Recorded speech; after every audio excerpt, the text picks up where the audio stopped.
Okay, so let's go back up to the top and let's continue looking for my favorite queries. Oh, interesting. There it is. PS query favorites.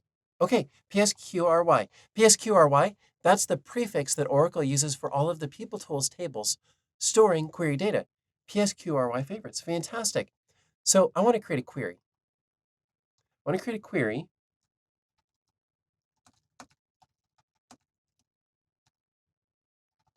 from PS query favorites. Let's see what data is out there, what rows are available, how many columns, what columns, etc. And again, is it keyed by Opera ID? I still have that question. Now, I see here it says where Opera ID equals the logged in user. So I'm pretty confident it is.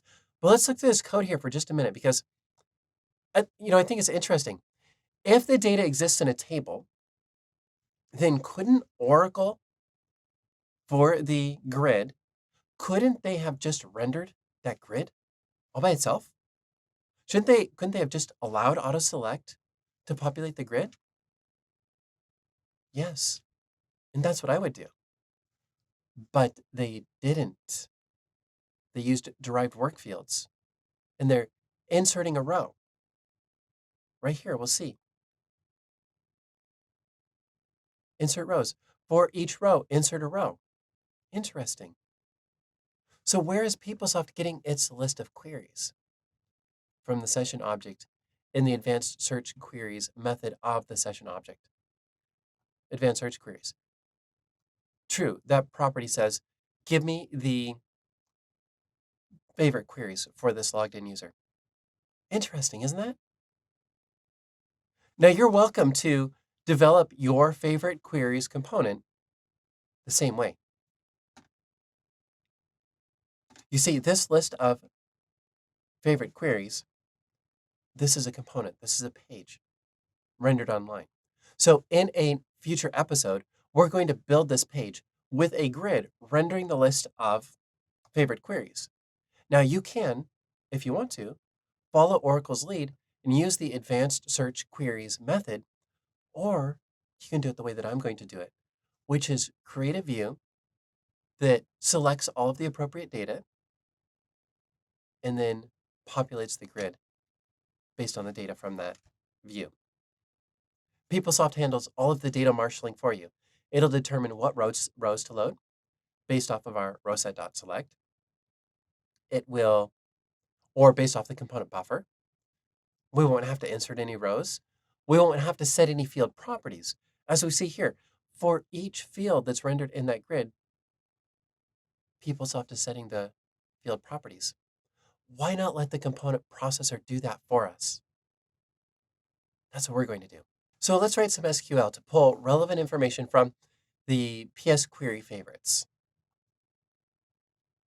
So like the asterisk from PS query favorites, fantastic. We see the Opera ID, asterisk. If we're going to create a view though, we probably should select Opera ID and then QRY name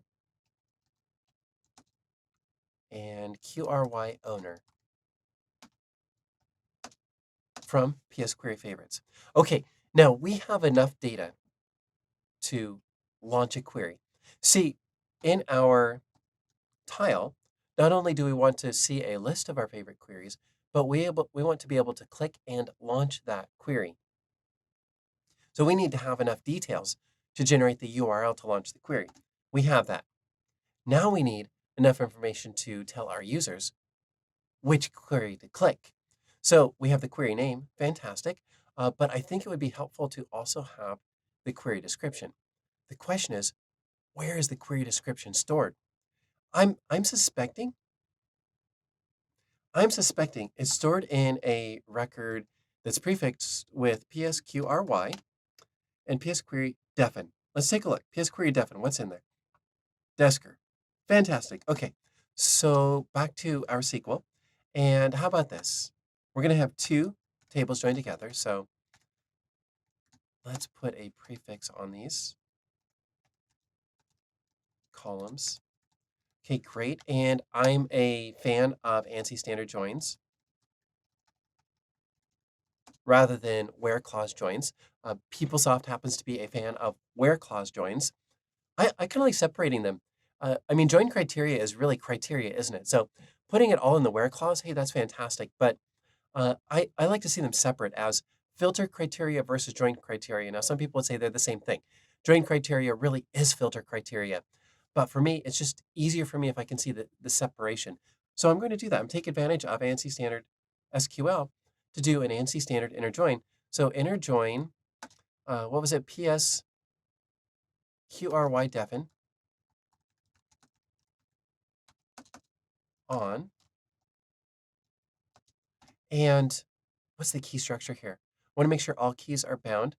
Aha, opera ID and query name. What do we have over here? Opera ID and query name. Okay, so that's going to be our join condition. Fave.opera ID equals defin.opera ID and fave.qry name equals defin.qry name.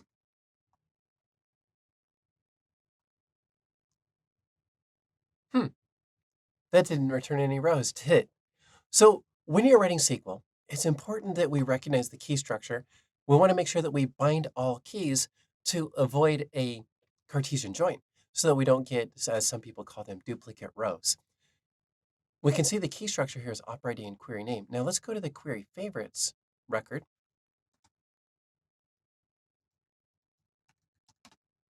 And let's look at its key structure. It is opera ID and query name. Interesting, opera ID and query name. It's almost like they share the same key structure. In fact, opera ID, query name, and query owner.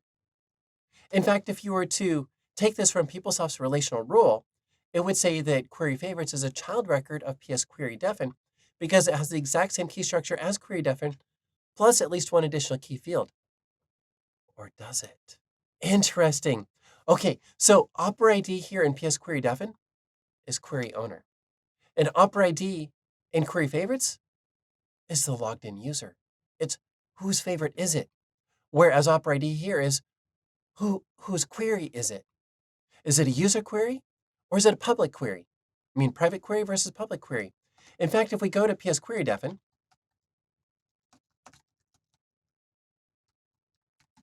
and just query it, you notice Opera ID is empty on a lot of these. Why? Because those are public queries. Interesting. So the reason we see no rows is because our join is wrong, because we've misinterpreted the data for obvious reasons. PeopleSoft renamed the column. So this is really QRY owner. Favorites query owner equals defin Opera ID. Interesting. Let's try this now. Oh, that's better. We get back the 6 rows for user PS and the 4 rows for our other administrative user, Rosanna Channing. Okay, fantastic. So now we have some SQL. And I also want the description, though. That's the whole reason we joined in the defin record. So let's put that in here as well. So we've got Opera ID, query name. How about defin.desker? Okay, that's fantastic.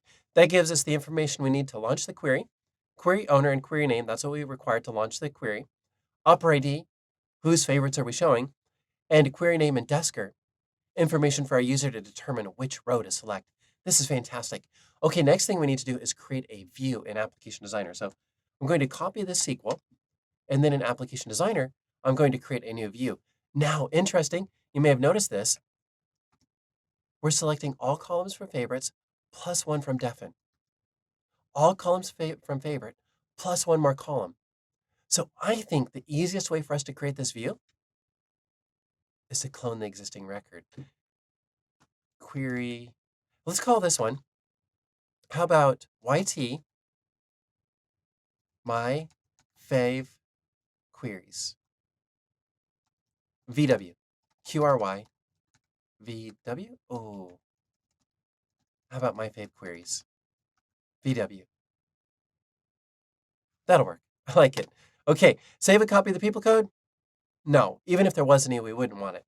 We'll change the record type to SQL view, and then we'll also insert the appropriate additional column so that the number of columns selected matches the number of columns in the record definition.